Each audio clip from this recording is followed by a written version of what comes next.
Memoir scenes, they all need action and some description.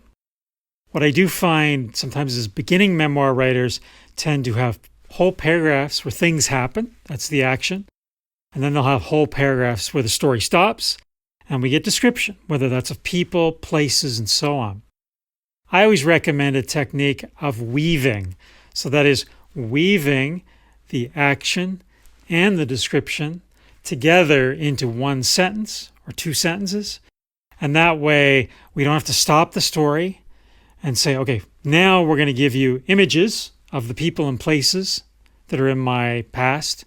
And then we'll come back to the story and we'll get to the action.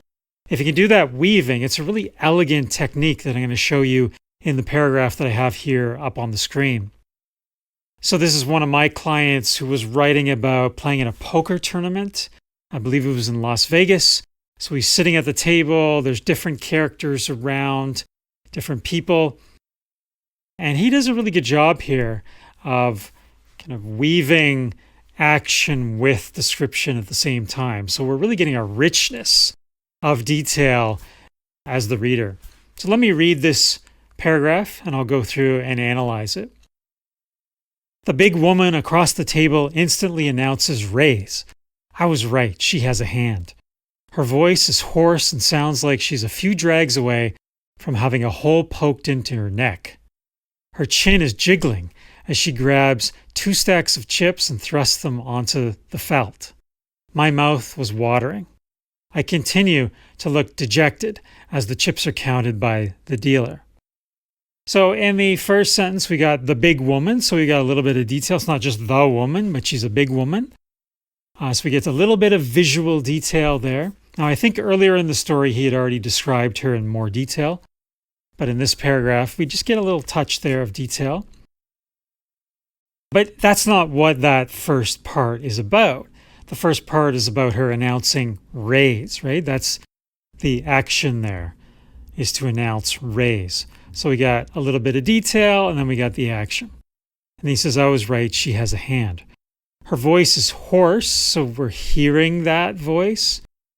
And it sounds like she's a few drags away from having a hole poked in her neck. Very interesting, real detail that suggests her character. And then here we have her chin is jiggling. So again, we get some images. But we're not just focusing on that. We're not saying her chin is jiggling, period. It's her chin is jiggling as she grabs 2 stacks of chips. So that's the action, right? Grabbing the 2 stacks and thrusting them onto the felt of the table. So image, action, image, action. My mouth was watering.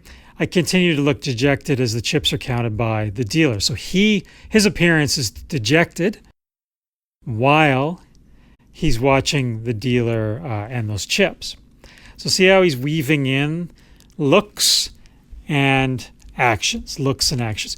Now I think this paragraph could be a little tighter. There's also a verb tense problem. So if I was editing it, I would go something like her voice, her hoarse voice sounds like she's a few drags away from having a hole poked in her neck.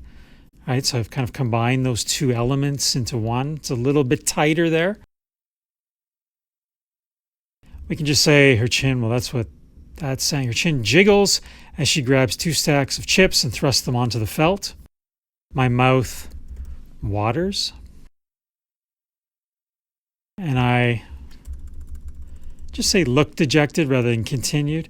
I look dejected as the chips are counted by the dealer. Yeah, as the dealer counts the chips. That's taking it from passive voice to active voice. So finally here we have, with the tense corrected and things tightened up a bit, the big woman across the table instantly announces raise. I was right, she has a hand.